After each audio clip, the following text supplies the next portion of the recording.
guys doing? Well, today I have a ton of projects that I'm working on, and I wanted to jump on here really quickly to talk about how I get them done. A lot of people don't know that I'm on the neurodiverse spectrum. I actually was diagnosed with autism at the age of 10, and the struggle is real. But I want to put more emphasis on how real my God is to help me to overcome and to give me tools and solutions to help me to accomplish some of these big goals. So, I've got a couple tips and tricks for you guys, so stay tuned and I will share them with you.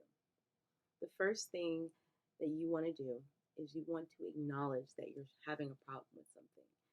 I have a lot of different challenges, and they vary from day to day, whether it's an emotional challenge or whether it's a physical challenge, or I'm having a hard time organizing or understanding information.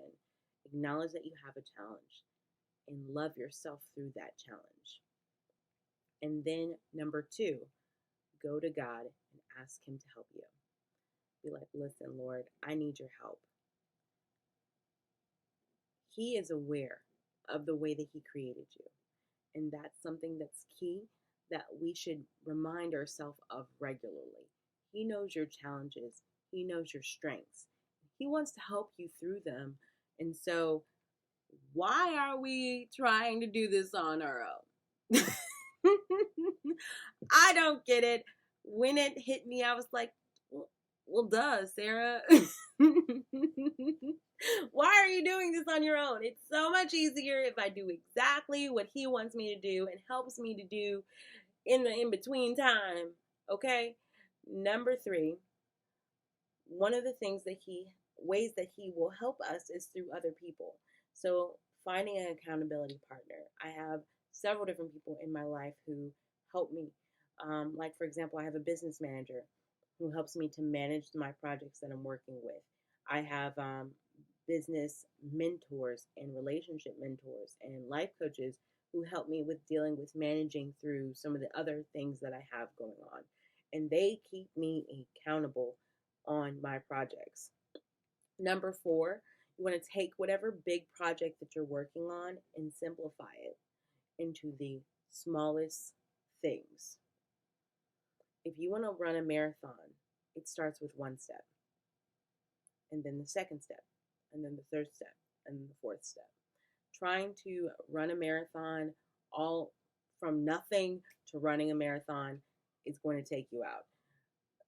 My auntie, God love her, gave me the best quote. She said, "How do you eat an elephant? One bite at a time." And so I will actually take my big project and I'll chunk it up into smaller projects. And as I accomplish those smaller projects, it will help me to move on to the next one. Number four, I believe it's number four. Number five, get it out of your head and onto paper. It's super, super important that you don't keep all of your projects in your head because it will overwhelm you. Get it all on paper so that you can see what you need to do and how you need to do it. That has been tremendously helpful because when it's in my head, I get anxious, I get overwhelmed, and it makes it harder for me to accomplish the things that I need to accomplish. Number six, prepare yourself for it.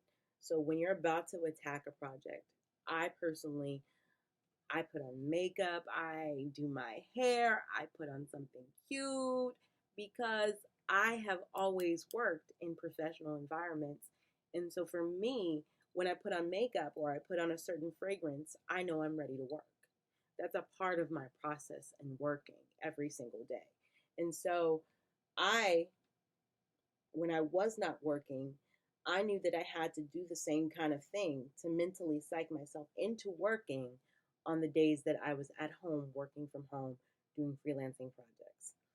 And then number seven, create a space. So you've prepared yourself. You have accountability people. You've written things up. Number seven, prepare your space for you to work. if you have a lot of things that you like, small projects that you haven't accomplished yet, that you don't need to think about, cover it up.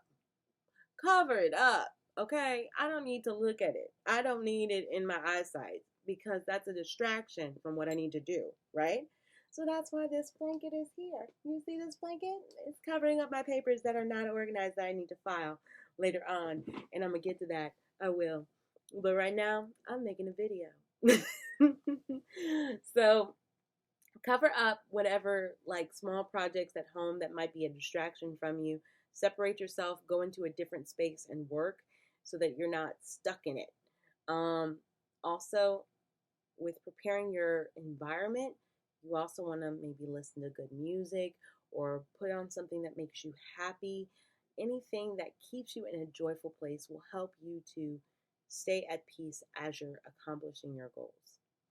Um, it is so key that you manage your emotions and that you can and that you own your space and own your environment um, as best as you can, because when you're in it and you're trying to accomplish something, we've got so many things that are sometimes working against us and trying to hinder us from accomplishing what we know that the Lord wants us to do.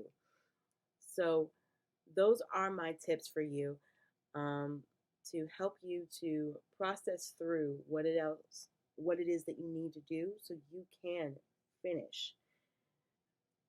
I guess my last tip for 8 is your mindset. Believe in yourself. Believe that you can do all things through Jesus Christ who strengthens you. My mom flooded me with the Word of God growing up and was constantly telling me to speak positively about my situation so that I can overcome, regardless of what things look like. Speak positively about yourself, give yourself goals, and if you don't make those goals, don't beat yourself up. Keep that positivity, keep speaking life, regardless of the situation. You can do it, you can overcome. All right, I pretty much hit my mark. I want to say thank you guys for listening, and please, if you know someone who struggles with ADD, ADHD, autism, Asperger's syndrome, please send it, like and subscribe. I love you guys. I got some more projects that I need to get to. Hopefully, I'm going to be posting the finished product of this on my Instagram page soon. So I hope you guys are able to check it out. Um, the link is going to be in the description below. Love you guys. You have a blessed day. Bye.